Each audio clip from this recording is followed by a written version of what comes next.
masyarakat yang memang datanya bocor, dinilai itu kan merasa dirugikan. Kira-kira ada nggak penggantian rugi terhadap masyarakat yang memang datanya itu bocor?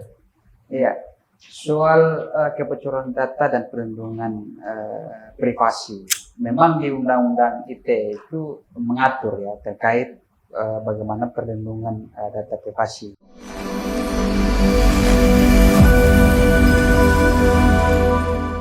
Cybercrime ini kan nggak terpatok, namanya kejahatan dunia maya, kejahatan digital ini kan Ya, nggak nggak terpatok di dalam ruang lingkup seperti hate speech ataupun pencemaran nama baik. iya, Hacker pun termasuk kejahatan cybercrime, iya, ya kan? Terus selain daripada itu perlindungan data pribadi yang bocor, terus mengenai peretasan akun-akun itu kan kejahatan juga, persoalannya seperti itu. Menyoal masalah kebocoran data iya, yang memang sering terjadi di platform-platform marketplace ataupun e-commerce lah ya. iya.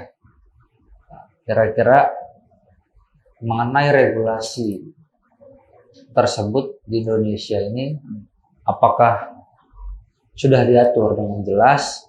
Terus masyarakat yang memang datanya bocor, dinilai itu kan merasa dirugikan. Kira-kira ada nggak penggantian rugi terhadap masyarakat yang memang datanya itu bocor?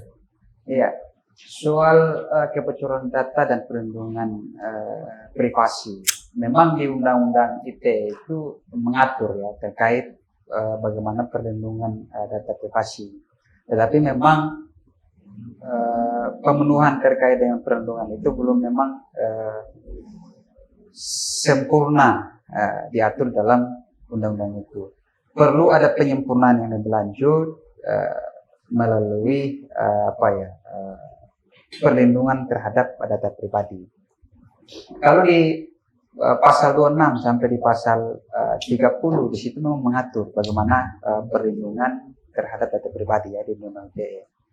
Tapi di pasal 26 itu disebutkan bahwa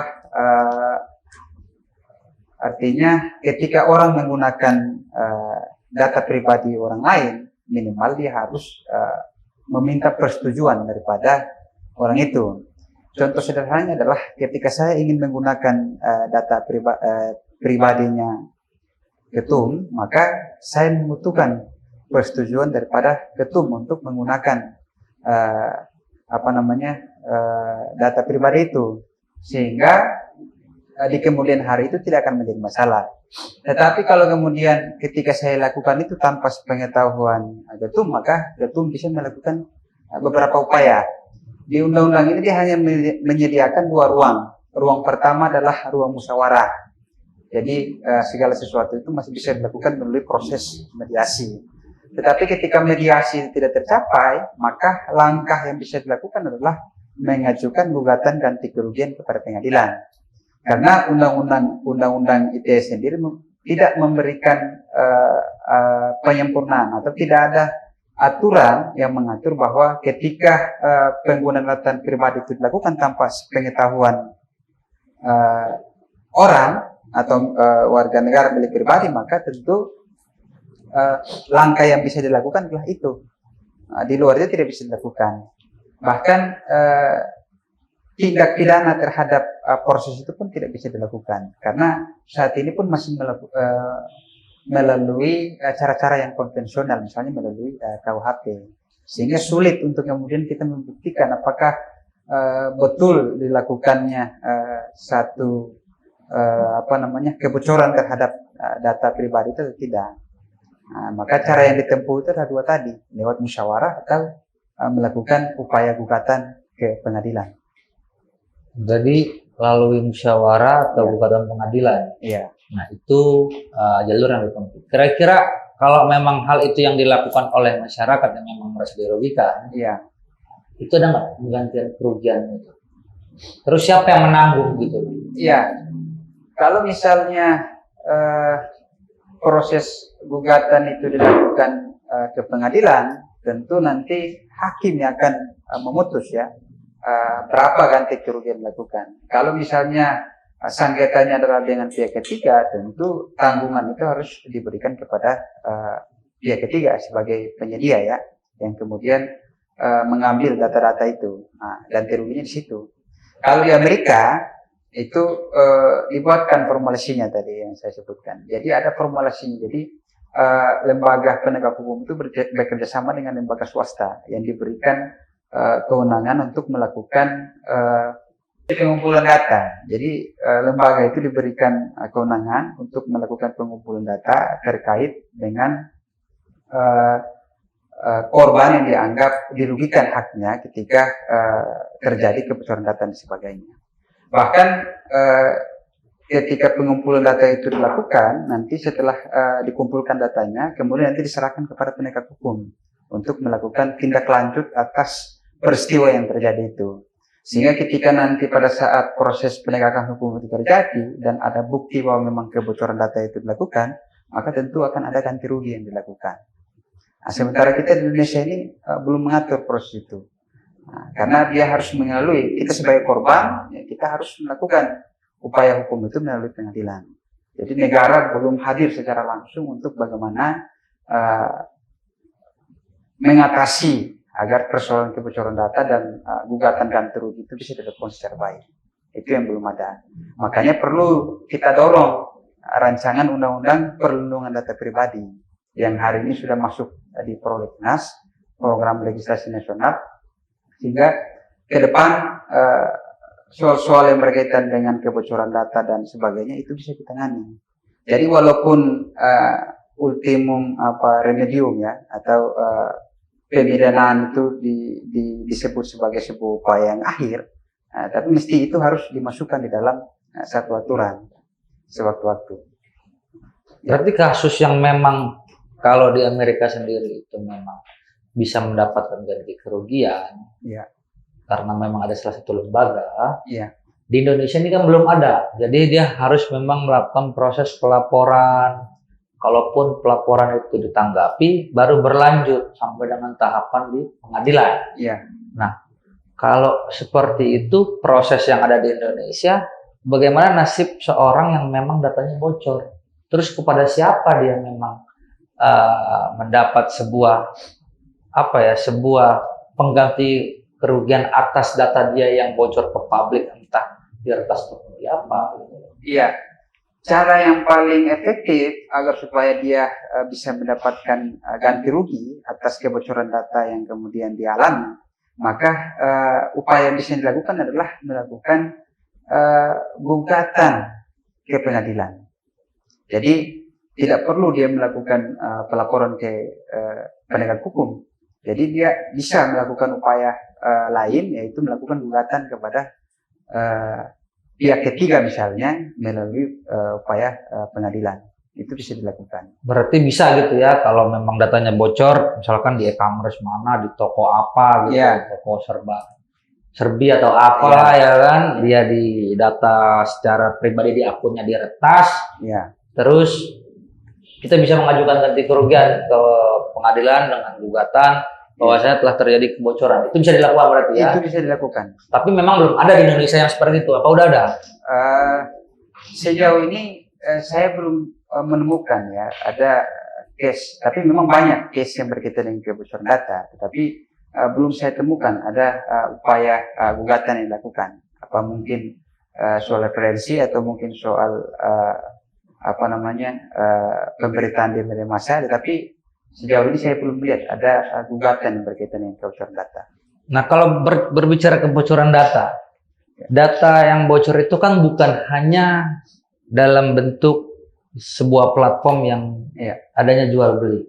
Sosial media itu kan untuk registrasi pakai data juga tuh. Iya.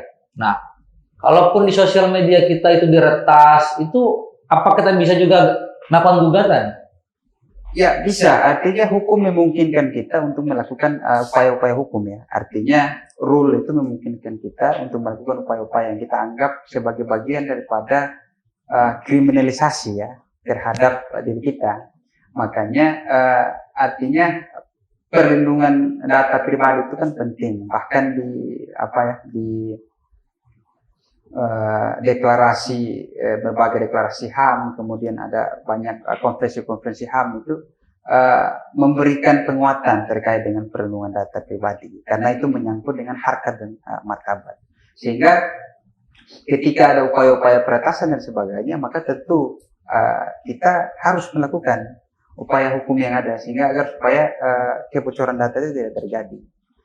Tapi memang agak sulit bagi kita menentukan formulasi itu karena saat ini memang aturan kita itu belum memadai dari sisi regulasi kita memang belum memadai untuk penindakan terhadap kejahatan-kejahatan semacam ini. Makanya perlu ada penyempurnaan-penyempurnaan supaya ke depan persoalan-persoalan ini bisa ditangani secara baik. Jadi kalau menyoal persoalan mengenai tadi dibilang bisa melaporkan gugatan dan lain-lain, terus belum ada regulasi yang pas. Ya. Terus bagaimana pandangan Bung Rano mengenai proses penegakan hukum mengenai hal dalam dunia kejahatan cyber itu? Iya, kita harus akui bahwa penanganan kejahatan yang berkaitan dengan cybercrime ini memang masih perlu ada penyempurnaan. Artinya kita tidak bisa mengatakan bahwa 100% kinerja penegak hukum terkait dengan soal ini itu adalah baik. Tapi di satu sisi memang ada beberapa peningkatan-peningkatan yang dilakukan.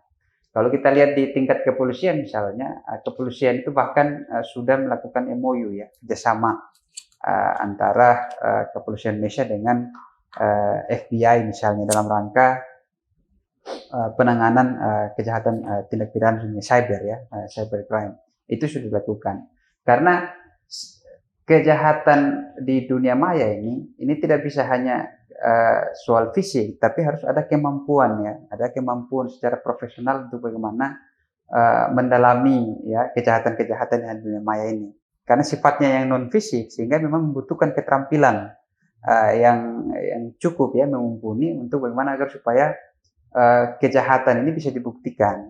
Itu yang dilakukan. Saya kira yang mesti dilakukan ke depannya adalah bagaimana peningkatan profesionalitas daripada penyidik-penyidik yang ada, terutama dalam khususnya di dalam penindakan terhadap kejahatan kriminal di dunia maya. Itu yang paling penting, karena kekurangan personil juga menghambat upaya penegakan hukum itu. Jadi perlu ada penambahan personel yang profesional yang memang paham betul dan mafhum terkait dengan soal ini. Ya kalau tadi berbicara masalah penambahan profesionalitas berarti berbicara tentang SDM yang memang ada di Indonesia. Iya. Gitu. Sedangkan yang di Indonesia pada saat ini kalau memang SDM sudah profesional tapi ruang lingkup regulasi itu tidak mumpuni atau tidak mengatur secara lengkap. Ya. Itu kan nggak balance juga dalam hal ini gitu loh. Nah jadi kalau menyoal masalah kejahatan cyber dan perilaku-perilaku yang memang terjadi dalam dunia digital ke dunia maya ini belum lengkap sebuah regulasinya. Tadi sempat Bung Rano bilang kita harus mendorong yang namanya sebuah undang-undang perlindungan data pribadi, ya kan? Nah proses pembuatan undang-undang ini kan nggak mudah. Dalam hari ini. Nah, jangan sampai proses pembuatan undang-undang ini yang memang notabene kalaupun masuk dalam prolegnas pada saat ini terus dikebut menjadi sebuah problematika. Jangan sampai undang-undang yang dibuat ini tiba-tiba sudah selesai diketuk, sah jadi undang-undang berlaku. Tiba-tiba ada yang judicial review. Jadi jangan sampai kalau kita melihat proses pembuatan undang-undang ini harus secara menyeluruh gitu. Nah, idealnya dalam hal ini seperti apa pembuatan proses undang-undang itu? Ya, kalau kita mengacu pada ketentuan yang ada dalam hukum kita, tentu tahap yang paling penting dalam pembentukan undang-undang itu adalah perencanaan. Jadi itu merupakan tahap yang paling penting.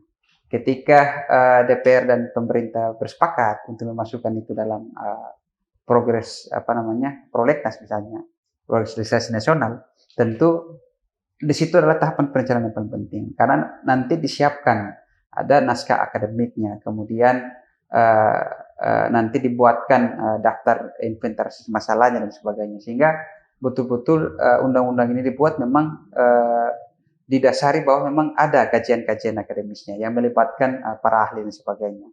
Kemudian tenggat waktu ya berkaitan dengan rancangan undang-undang ini kan diberikan 60 hari kerja.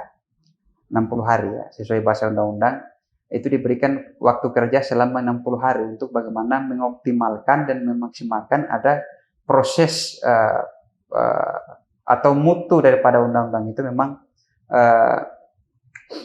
ketika nanti dia ditetapkan itu kemudian tidak menjadi masalah. Tapi memang problem kita hari ini banyak memang undang-undang kemudian ketika telah disahkan memang banyak yang melakukan judicial review. Nah, itu yang jadi soal. Yang paling penting juga dalam proses tahapan perencanaan itu memang harus melibatkan partisipasi publik. Jadi harus ada partisipasi publik dalam perencanaan pembahasan rancangan undang-undang itu. Itu yang paling penting sehingga aspirasi publik itu merasa terwadahi ketika proses legislasi itu berlangsung. Jadi tidak hanya melibatkan DPR, tidak hanya melibatkan pemerintah, tetapi memang juga melibatkan partisipasi publik. Sehingga ketika undang-undang itu disahkan, maka potensi untuk kemudian digugat itu akan semakin menjadi kecil. Nah, kira-kira seperti itu. Idealnya tuh kalau pembuatan undang-undang berapa lama? Tadi dibilang 60 hari kerja. Maksudnya 60 hari kerja ini mulai dari dia melakukan daftar inventaris masalah, ataukah memang ketika sudah ada dibahas baru 60 hari kerja itu diketuk? Kayak gimana tuh? 60 hari itu dimulai ketika itu sudah ditetapkan melalui prolegnas. Ketika sudah dibuatkan naskah akademik, kemudian melibatkan para pakar dan sebagainya, diuji kan, dibuatkan daftar inventarisir masalah dan sebagainya. Itu terhitung sejak proses itu dilakukan selama 60 hari. Makanya kehati-hatian itu perlu dilakukan di situ. Makanya dia tidak boleh melanggar proses administrasi yang sudah ditentukan dalam hierarki peraturan perundang-undangan. Kira-kira seperti itu. Berarti 60 hari kerja untuk satu undang-undang? Satu undang-undang selama 60 hari. Kalau itu nggak terlalu cepat gitu loh, karena kan persoalan masalah cybercrime ini luas dan banyak kejahatannya, banyak modusnya. Seperti mungkin apakah bisa dikatakan mama minta pulsa itu bisa dikatakan kejahatan cybercrime juga apa kagak itu gitu? Iya, itu dia. Makanya pemerintah perlu ya dulu saat ini memang ada pada saat ini sebenarnya ada salah satu regulasi itu yang kemudian memberikan wewenang ya untuk membentuk yang namanya satu badan legislasi ya. Jadi badan legislasi ini nanti yang bertugas nanti untuk menyusun ya, mengumpulkan semua proses-proses berkaitan dengan rancangan undang nanti yang diajukan pemerintah kepada DPR. Ini penting dilakukan. Jadi sebelum rancangan undang-undang nanti dibawa ke proses prolegnas, ini undang-undang perlu nanti dilakukan uji akademik dulu, baik itu di tingkat universitas, ya kan? Dalam proses-proses itu harus dilakukan dulu, sehingga ketika nanti saat dia dibawa ke proses prolegnas, ini tidak lagi menjadi masalah. Tetapi saya belum melihat ada keseriusan untuk kemudian membentuk lembaga legislasi ini. Nah, itu belum ada. Makanya itu sebenarnya salah satu cara penting juga untuk mengatasi mengatasi masalah yang ada tadi itu. Itu salah satu solusi juga itu untuk mengatasi problem-problem yang ada. Kalau misalkan tadi berbicara masalah undang-undang sebelum jadi pembahasan di prolegnas itu harus diuji naskah akademik dan baik di tingkat universitas ataupun lembaga-lembaga lainnya. Yang namanya naskah akademik itu kan kumpulan daripada sebuah daftar inventaris masalah ataupun kajian-kajian sosiologis dan lain-lainnya. Nah, kira-kira bisa nggak sebagai seorang warga negara atau secara individual melakukan sebuah pengajuan ataupun rekomendasi baik secara perorangan ataupun kelembagaan, baik di organisasi mahasiswa atau pemuda, mengajukan sebuah naskah akademik kepada DPR terkait persoalan masalah undang-undang. Misalkan organisasi A, ya kan, dia melakukan sebuah kajian seperti ini dengan tujuan agar undang-undang ini bisa lengkap, tidak menimbulkan kekacauan di kemudian hari. Apakah itu bisa dilakukan secara pribadi ataupun kelompok untuk rekomendasi itu?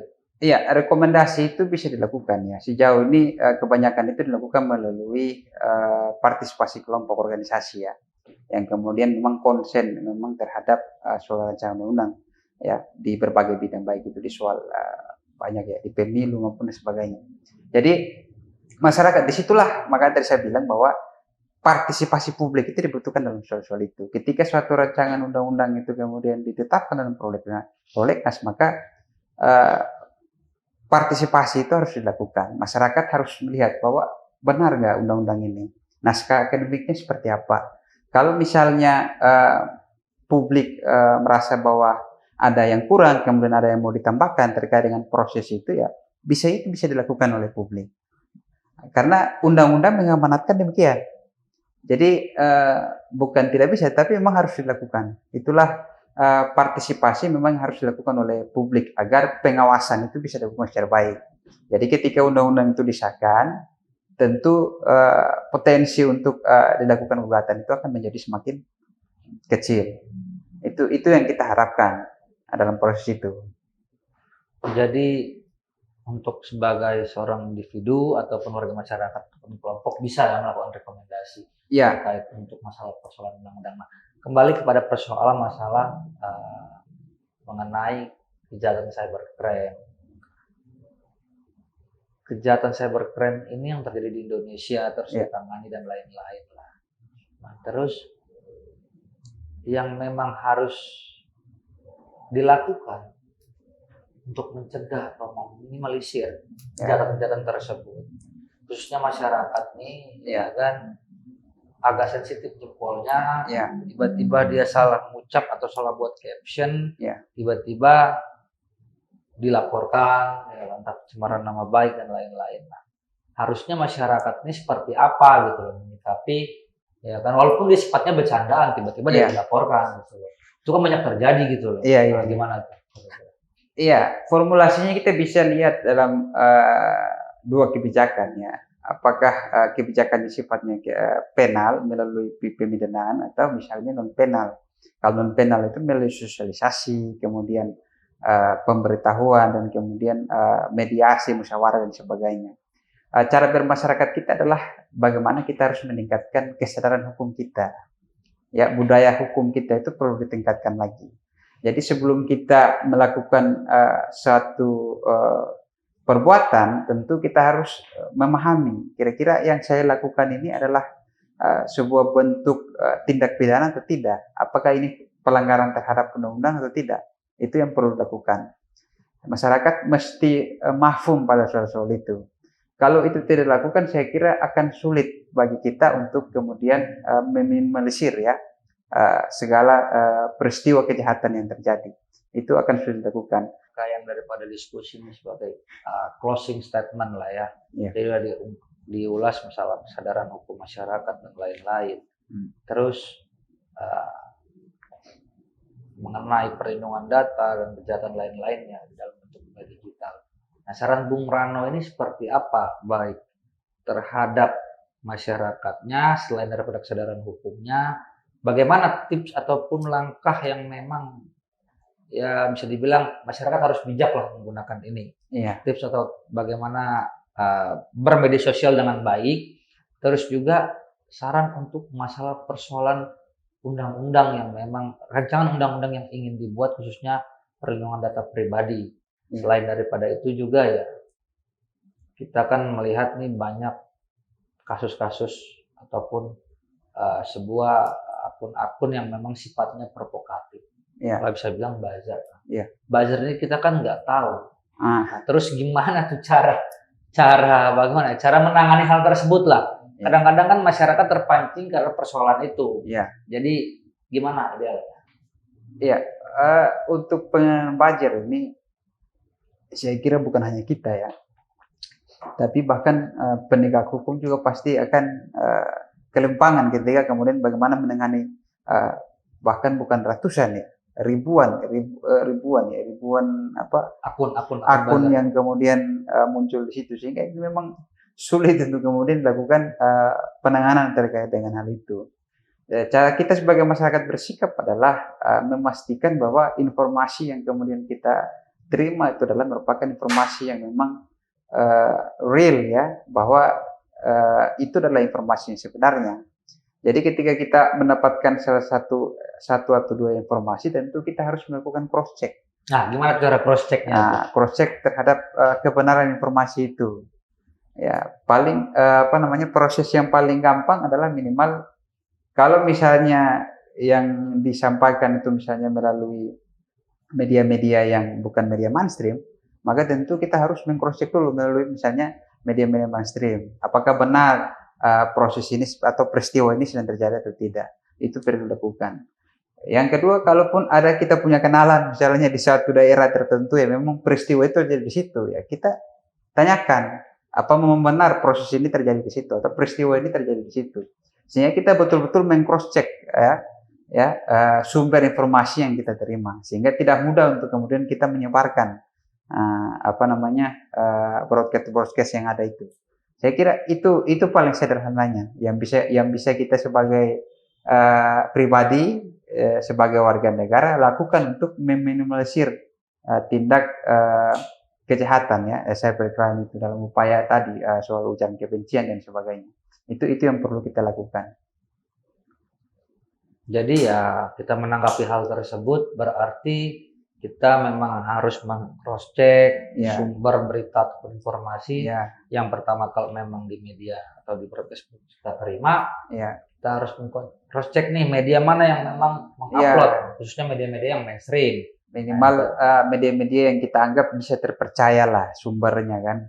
Nah, setelah daripada itu ya kita baru meng-cross check memang kalau ada kejadian di daerah, ada teman di sana kita cross check seperti itu. Jadi agar ya kita nggak sesat dalam artian terprovokasi lah. Mungkin terima kasih atas waktunya Bung Rano pada malam hari ini. Terima kasih sharing-sharingnya. Semoga nanti kita bisa bertemu kembali di diskusi ataupun podcast selanjutnya, sharing-sharing mengenai hal-hal yang memang sifatnya mengedukasi masyarakat.